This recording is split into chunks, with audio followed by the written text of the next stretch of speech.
Welcome to the Knowledgebase Ninjas Podcast, where Gauri Ramkumar of Document 360 finds the best SaaS self-service knowledge bases in the world and then interviews their creators. Let's get started with today's episode. Good day, everyone. Our guest today is Nikita Dhulekar, Business Analyst cum Technical Writer at Fluent Commerce. Welcome, Nikita, to the Knowledgebase Ninjas Podcast. How are you doing today? Hi, Gauri. Thank you so much for giving me this opportunity. I'm doing fantastic. Fantastic. So I know you're dialing in from the other part of the world. So thank you for staying a bit. Thank you for joining us at this early hours. So Nikita, please help me understand a little bit more about yourself and how did you originally got into technical writing or documentation, please? My journey into technical writing started when I was in the last year of my engineering in Bangalore. I was sure I didn't want to get into software development or QA testing. And that time my options were very limited because these are the two routes all the graduates took. In the last year, I interned with a company called Yantra as a technical writer. And after my internship was over, I realized this was my path. This is what I want to pursue in future. And luckily, I was hired by them. And that's how my journey began.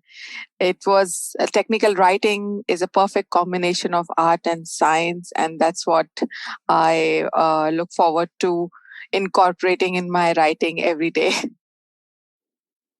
Fantastic, Nikita. That's great. So I know you just might have just started this new journey, but I'm sure you will have lots to share with this. So would you be able to help me understand what are the different documentation processes you follow currently or you had followed in the past, and which teams do you normally get involved in such processes? Since I started my technical writing journey, it's about more than a decade now. This whole process has evolved, right? I would say that I started when waterfall model was was prevalent in tech writing industry and software development. So we had a lot of top contributors like product and project managers, SMEs. They would create the high level documentation and the writers would absorb them to create end user facing guides or online helps. While the outcome has remained similar as the time passed, with the introduction of Agile, this whole documentation process has changed drastically. From PDFs and online helps, now we have moved on to web pages. So now I work primarily with product managers, software developers to create content. They also have a lot to say about the features they are working on or how the solution will solve business problems. So the content that comes out of from them has also evolved. Now we primarily use Confluence, Markdown tools, even support teams create documentation, which is then passed along to writers to make sure that it aligns with the company's tone, brand, and voice. And as a writer, I can now focus more on creating a stronger information architecture with this agile development methodology. And also more people within the company are interested in giving feedback for documentation as opposed to earlier when it would only come from one or two senior writers or leads. Fantastic. So it's amazing to see how documentation gets into shape right from the early stages of product development, right? So with all these different teams interaction, how do you manage your documentation workflow? For documentation workflow, it is now heavily reliant on Jira. We use agile practices. So I track all my work via Jira tickets by creating epics and stories. So in different companies where I've worked, it was primarily the role of product managers or lead developers to create these epics and stories, and then I would find my way into them and associate writing as one of the stories or one of the tickets. So I'm involved right at the beginning of the creation of features or solutions, fleshing out personas, creating user stories, and understanding the solution our company is providing. Uh, Understanding customer problems is also a good starting point for some writers. Sometimes I'm there, sometimes I'm just I'm a sponge who absorbs all these things and then analyze the type and number of documents required for every solution. Ultimately, we have to make the content end user friendly or partner or consultant friendly. The last step is ensuring that we all follow the style guides and best practices. So while I'm involved at every step, the final technical review is done by the product managers, and in some cases, even the support team leads to ensure that everything that we captured at the beginning of the development is filtered down and made into concise documents and released to the end user. Fantastic. That's very detailed explained answer, Nikita. Thank you for that. So, how do you feel working as part of a creative team improve documentation? Well, it is interesting because when we were younger, we were told that creativity looked a certain way. Creativity meant you were an artist, you worked with your hands, paints, pottery, colors. But as we grow up, we understand that creativity means much more than that. Creativity comes in the form of mathematical intellect. It comes from articulation, communication. So, as a writer, when I started my journey, I thought, hey, I had to be super creative with writing. I had to find new ways. But technical writing is more structured that way. So I don't feel that I'm always 100% creative with when it comes to choosing the right words or creating a new flow. But creativity comes also from other stakeholders in a team, from PMs when they share the creativity in problem solving, or when we have customer support team members saying, this is how I changed my code to solve a certain problem because I had to think on my toes. So I absorb creativity now from these different people. And as far as my writing in the company is concerned, I feel it's far less creative, but more structured and aligned with all the rules and regulations. But yeah, it's still a lot of learning from different people. Fantastic. Yeah, it's very important to stick to the processes and procedures that's working as well, right? So yes. True. So I think you might have partially answered my next question, like what are the important factors you consider when creating documentation? So from your previous answer, I understand sticking to the rules and aligning with the team's expectation is one of the factors you consider. So just help me with a little bit more on other factors you consider, Nikita. So first of all, obviously the base needs to be clear for everyone in the team. As a writer, I need to understand who we are creating the documentation for, right?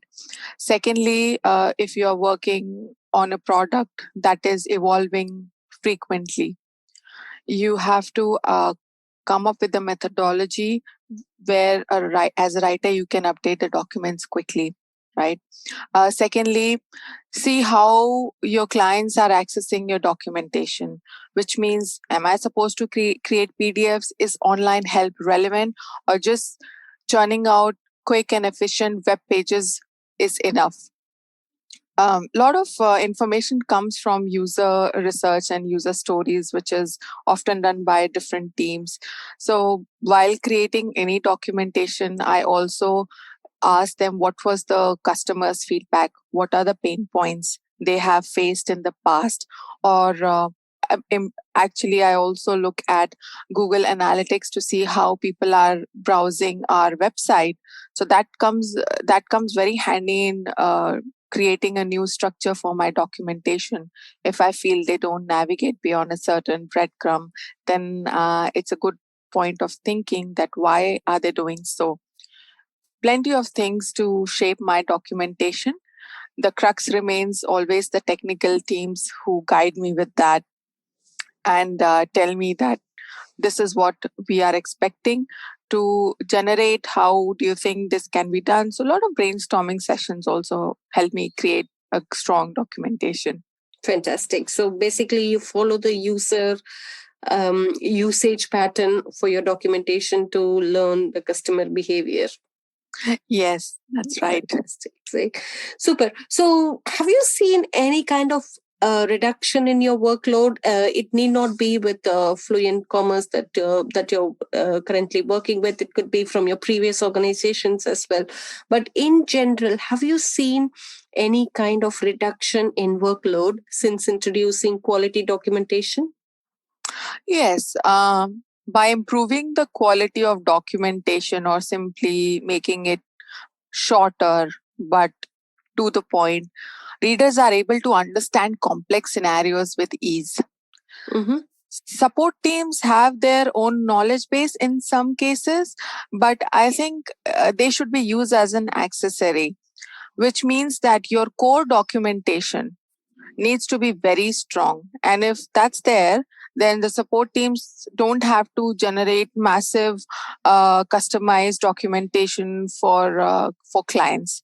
Yeah. Now, it's not only my own workload, but workload on non-writers also gets reduced when the documentation portal is easy to use, which means the UX journey is easy to follow. The usability of end user documents is pretty simple. And at the same time, let's say hypothetically a 5-year-old was reading my documentation or a grandma was reading my documentation, she should be able to understand. So that's the power of a technical writer, and that's the kind of workload someone can reduce if they can absorb every information that comes their way with ease, but more importantly churn out in a way that technical team members, non-technical team members can equally understand. So yes, by having good processes, good quality documentation, and good tools to support that documentation reduces workload of writers and even other team members. Fantastic. So let's talk a little bit about your team. How do you report on your documentation, and who do you generally report to? In overall, in these 10 years, I have majorly reported to documentation managers and development managers. My work used to flow down from the development leads, but when it came to editing, reviewing, sometimes my doc manager would take a look. Editors were a key players in reviewing my work. Then since moving to Australia, I have done a lot of work with product managers and project managers. Mm-hmm. I would report directly to these stakeholders because they were involved in giving me the primary information. Now, reporting is frequently discussed in stand-ups. With Agile, stand-ups are very common in across a lot of companies. Earlier, it was captured by the tickets raised by the clients only or QA teams, but now we get feedback from developers. So sometimes I report back to developers and testers as well. Sometimes I also report to my CEO telling them how the documentation is going on and what are the pain points. So when I'm working in a small company, the reporting structure is very different than when I work in large companies. I think most of the writers would feel that there's more visibility. So you essentially end up reporting to a lot more people in small companies or growing companies. Yeah, true. And you learn a lot as well, isn't it, from Yes. different stakeholders. Good. Super. So one thing I did not capture in any of the questions is how is your documentation? What's the nature of your documentation? Is it publicly available, or does it sit behind a username and a password? Yes, so it does sit behind a username and a password. It's accessible only to clients and partners and people we choose to give access to. Okay, fantastic. So in that case, maybe this question may not be relevant to you, I guess. Are you generating any organic search traffic from your knowledge base? Are you aware? You are right. It is not really available. I mean, this data. But internally, we do employ Google Analytics to see that after we have shared the login details, how do readers navigate our website, how the customers interact with the website, and we work towards optimizing that interaction. Fantastic. That's good to know. So I think we are almost close to the rapid fire round questions. Is there anything I missed to ask you in the general section? Would you like to add any further points to the general section? I would just bring out slight differences between what I used to work earlier, like say 6 years ago, and now, which is just with respect to the kind of documents I now create. Initially, it was all about installation guides, administration guides, and 5 other guides that I would write for a complex solution. But now it is more about FAQs, training videos, the focusing on information architecture, which needs to be aligned with all the smartphones and mobile. It has to look good. So the focus is now more on availability and ease of accessibility. The tone of writing is now more conversational as opposed to formal. So you still have to align with the brand and voice and the style guides, but it's easier and simpler to write conversational content. So yeah, the things have changed a lot, and now as I speak with you, I realize, wow, how long have I been in this field? True. I know. When I speak to my guests, I get that sense as well. Like even the documentation, the way it has been handled now has changed to a larger extent in the last few years. So all for good. Super. So let's move on to the rapid fire round, Nikita. So who have you learned the most about documentation from in your career? I think my leads and fellow technical writers in my first company, which at some point was Sterling Commerce, but now later it was acquired by IBM. So my first 4 years in this company, I think I learned so much. After that, also the learning continued. But when you are stepping in a new field, it's you are like a blank slate. So I learned about how to ask the right questions, doing my research before approaching a complex discussion, and always walking with a pen and paper, because then you look like you are really serious about your work and you are very busy. Okay. Nice. Super. So can you share a documentation related resource you have consumed recently? The question is very interesting, very good. And you would expect me to name some book, but actually not. I learn a lot from Slack channels of late. There are plenty of writers on different Slack channels, and they share these different resources. Like recently, I learned about how you can create a writer's portfolio via GitHub. So I'm pretty psyched to learn a bit more about that. And I would say that's what I was reading last night. So yeah, if there are any writers out there who don't want to create a big website but want to showcase the diversity in their work, which goes beyond resume, because I feel resume can be very restrictive, then go and check out GitHub and associated resources. Fantastic. That's nice. What is that one piece of documentation related advice you would give to your 20-year-old self? I would say that keep up with the technology. One day you have not heard about, like, you get up and you don't know what UX writing is, and next day you will see jobs which say they require a writer with 5 years of UX writing experience. So just be ready for those kind of changes. The next advice is not really documentation, but more as a person, that see yourself as a writer first. When you do that, you open your mind and you open a wealth of opportunity around you. If you just see yourself as a technical writer, then you might miss out on even learning from non-tech writers. And just consider that the world of writing is your world, and then as you grow, you can focus on API writing or technical writing. But yeah, writer first. All right. Fantastic. So I think we are towards the end of the podcast now, Nikita. So anything else to add to the audience today before we say bye to them?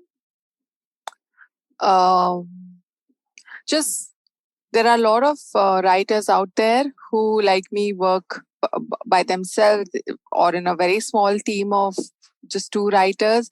I would say that it's really good if you all connect. So if you find a fellow writer on LinkedIn, send them a message saying, hi, this is me, and I would love to chat about your technology. And also, like, engage in more conversation, not just online, but if they're comfortable, schedule a Zoom meeting. There's so much learning. There's so much knowledge you acquire when you talk to other writers sitting in another part of the world.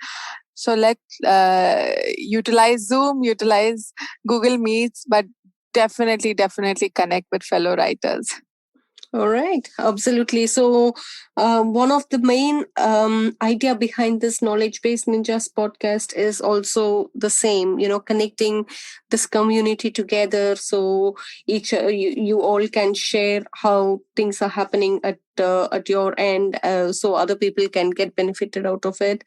And as you rightly said, keep up with the technology for youngsters who are planning to take a career in documentation.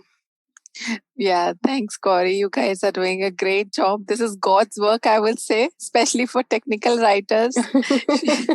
Thank you so much. I mean, it's all possible only by guests like yourself participating in this podcast, right? So, yeah, thankful to you and to other people who's participated in this podcast so far. Great. Thank you, Corey. Super. So, Nikita, I know you've just started your day. So thank you once again for joining us in this early hours and sharing your experience. Apologize, I did not catch the point of you being being in this journey for over a decade, but it's an amazing journey you had. And once again, thank you very much. And please add anything else you would like to share, and then we'll let you go. Thanks, Corey. Thanks for staying up late. I know we are in opposite corner of the world, so it's all finding the right time is always a challenge. But yeah, it's great to talk to you, and I hope I could help other writers in a small way. Fantastic. Thank you. Super. Thank you, Nikita, and take care. Bye. Bye-bye.